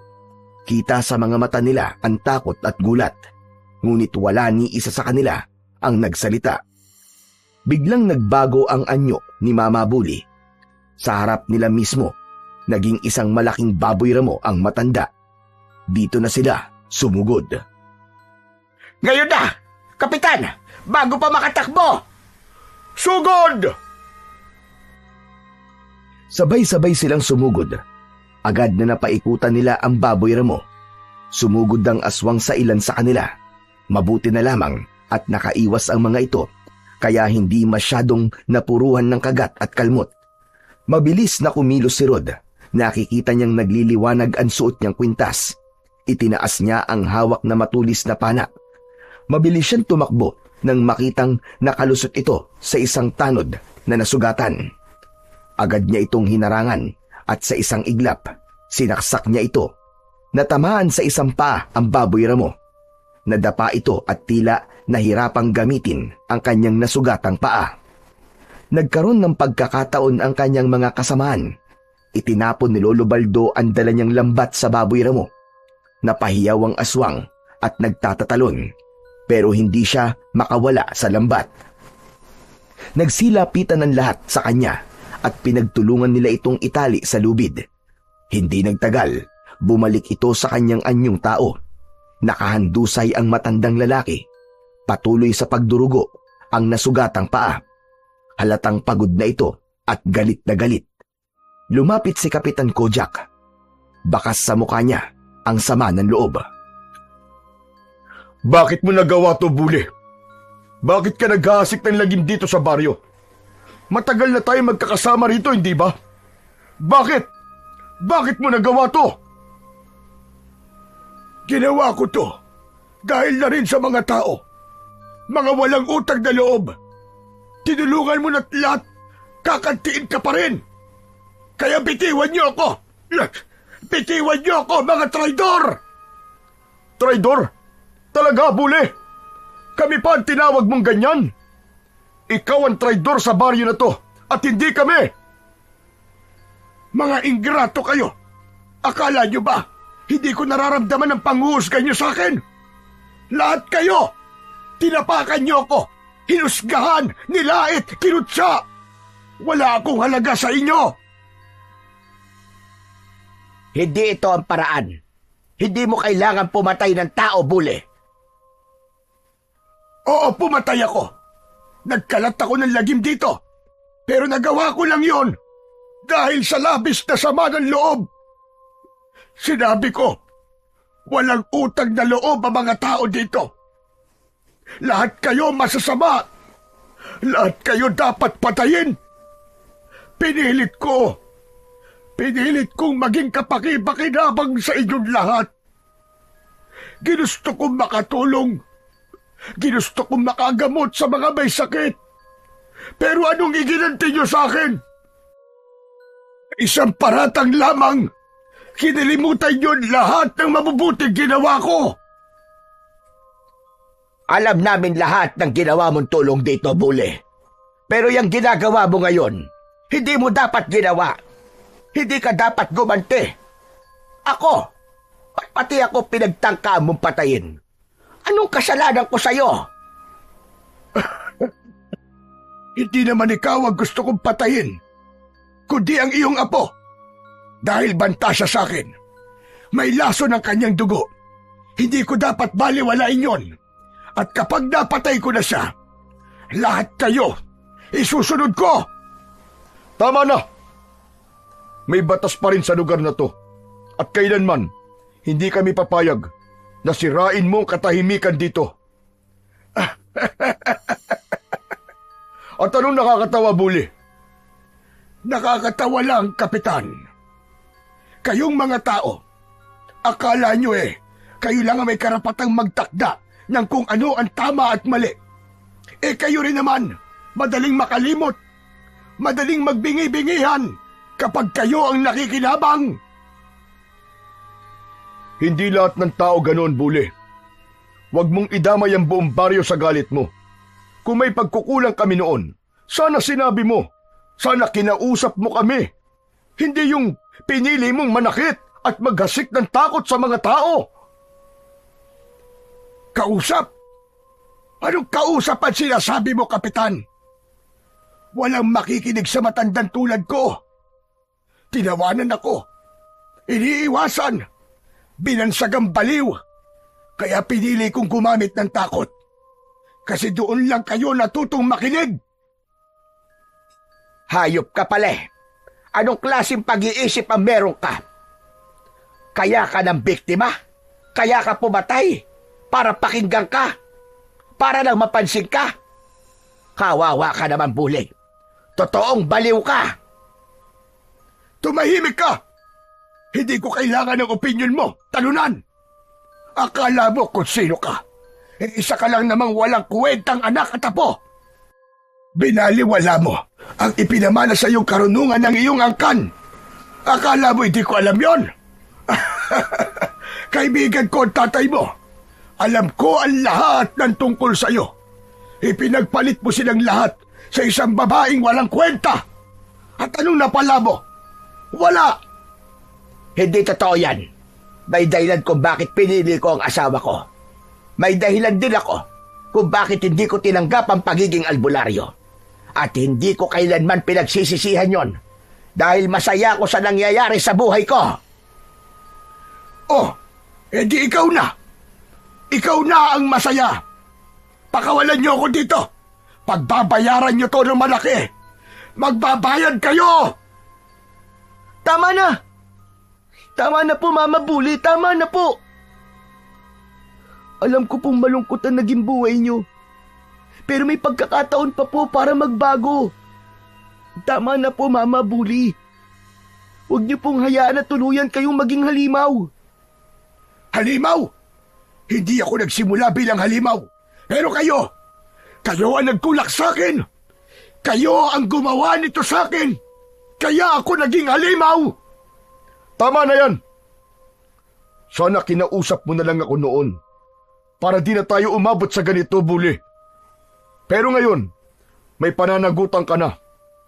Kailangan mong pagbayaran ang lahat ng mga krimeng ginawa mo.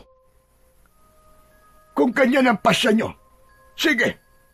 Pero tatandaan nyo ito, ang kagaya ko ay hindi basta-basta nauubos.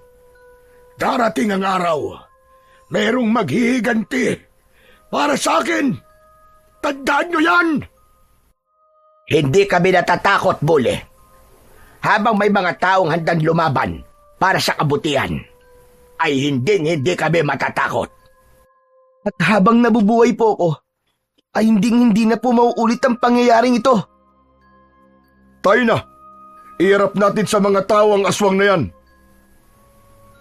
Habang naglalakad sila pababa ng bundok, katahimikan ang bumalot sa grupo. Si Mama Buli ay nakagapos pa rin at inaalalayan ng mga kasama nilang tanod. Nasa gitna siya habang si Kapitan, Lolo Baldo at si Rod ay nasa unahan. Wala ni isa sa kanila ang nagsasalita. Biglang huminto si Rod. May naramdaman siyang kakaiba sa paligid. Napahinto ang lahat. Rod? Lolo, may nararamdaman po ako.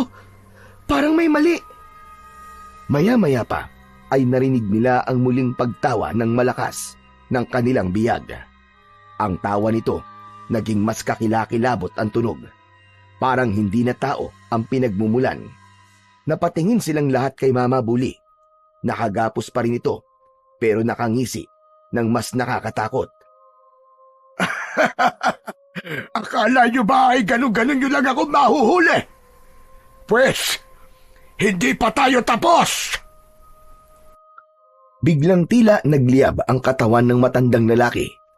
Agad siyang nabitiwan ng mga bantay. Nag-iba ang itsura nito. Lumaki ang kanyang katawan. Matigas ang mga kalamnan. Ang balat niya ay naging itim. Nagkaroon ng mahabang kuko at pangil. Mula sa kanyang likod, unti-unting lumitaw ang isang pares ng malalapad at malalaki niyang pakpak. Parang pakpak ng isang dambuhalang paniki. Ang dating tinig ng matanda ay napalitan ng isang tunog na mababa, magaspang at parang galing sa ilalim ng lupa. Hindi ako madaling mahuli, mga hungang! Ngayon ito ang aking tunay na anyo! Ito ang aking tunay na kapangyarihan! Walang agad na nakakilos. Lahat sila ay tila napako sa kinatatayuan. Si Kapitan Kujak, Lolo Baldo, maging si Rod ay napatitig sa kakaibang anyong kaharap nila. Mabilis at maras ang naging pagbabago ni Mama Buli. Ngayon ay isang dambuhalang nilalang na kalahating tao at kalahating paniki.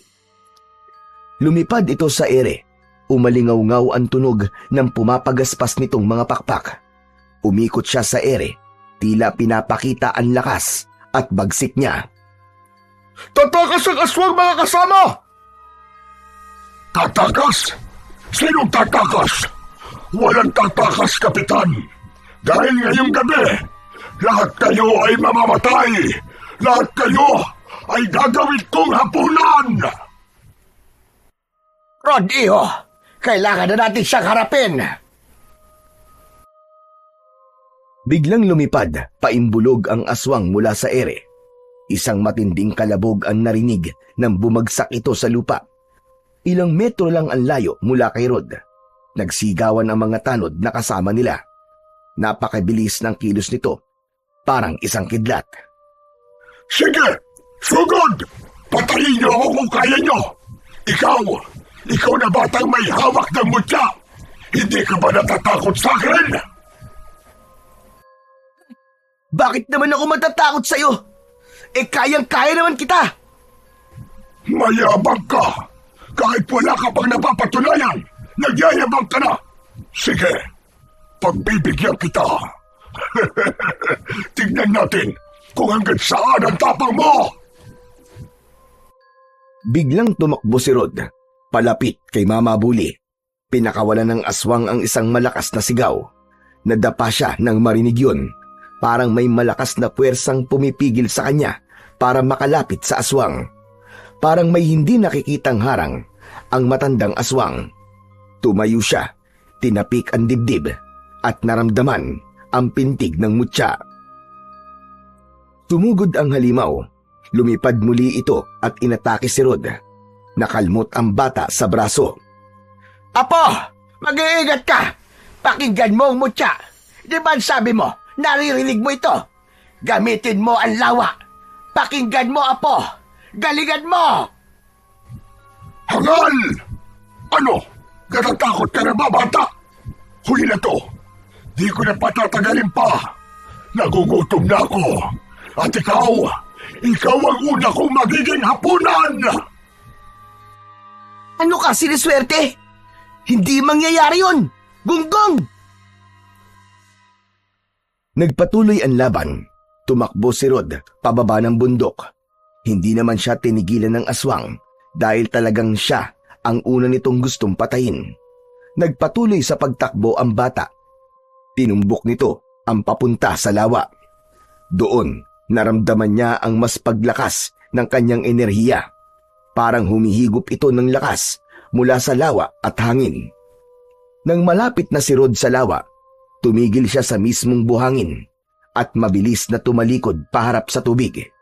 Itinaas niya ang kanyang mga kamay. Hawak pa rin niya ang mutya ng tibok ng kanduli na kumikislap pa sa kanyang dibdib. Biglang may nangyaring kakaiba.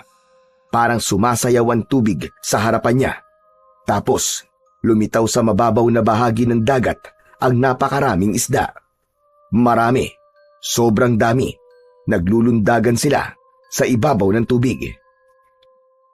Yan bang ipinagmamalaki mong kapangyarihan ng iyong mutya?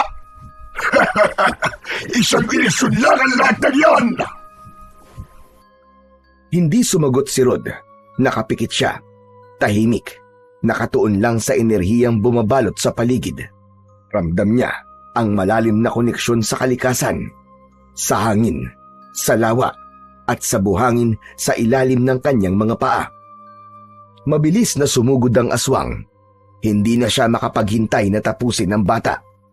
Mabilis ang galaw ng kanyang mga pakpak at sa isang iglap, pumwesto ito sa likuran ni Rod na hindi pa rin kumikilos. Rod, Apo!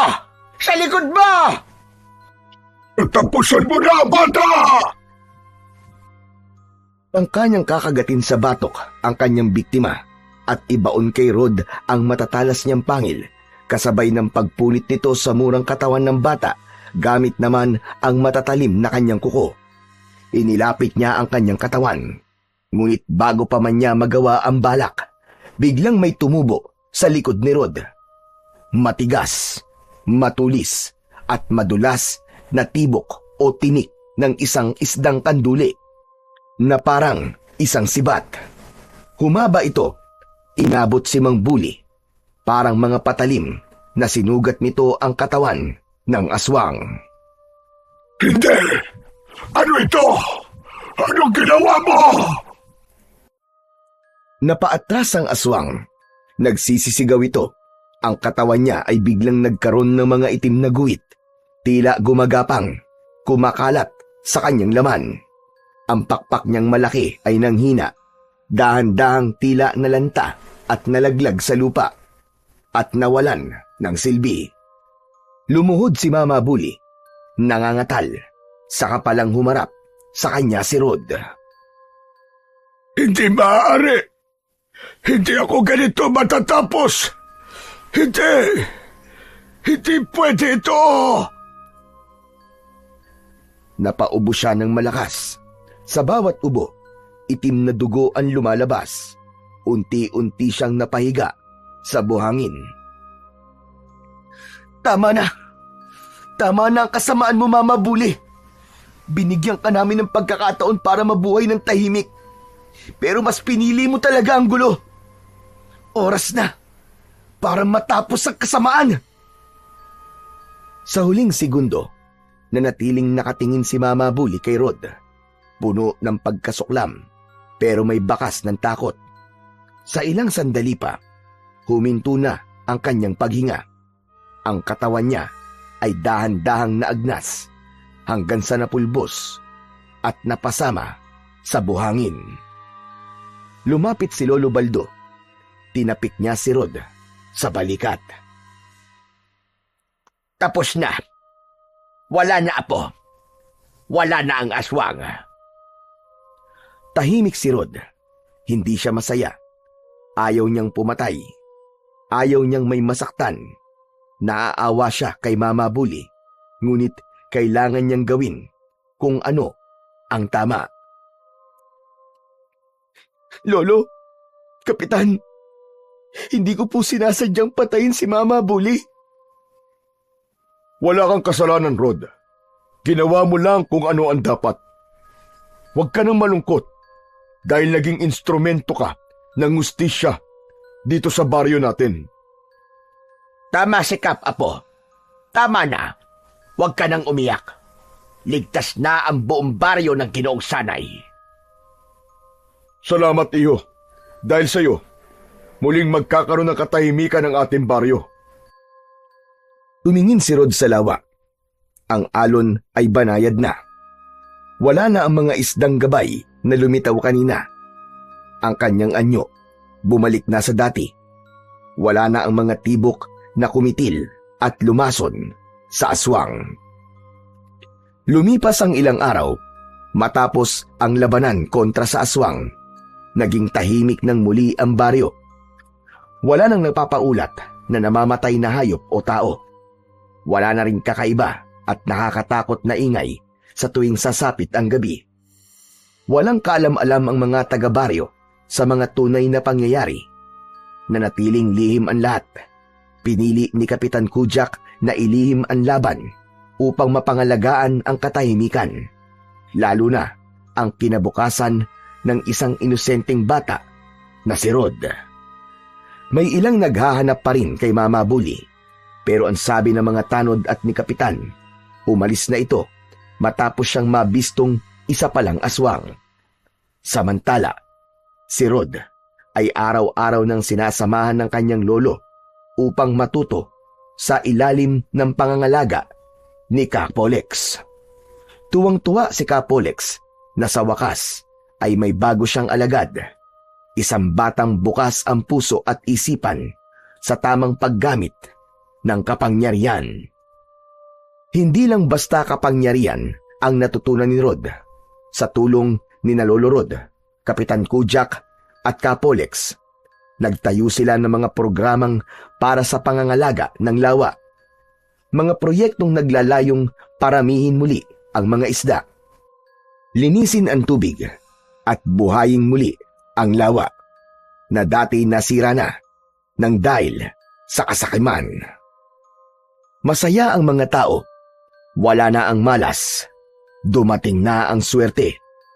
Wala na si Mama Bully. At ang pumalit na manggagamot ay si Rod. Mas mabait, mas maalalahanin, at higit sa lahat, marunong magmahal sa kapwa at sa kalikasan.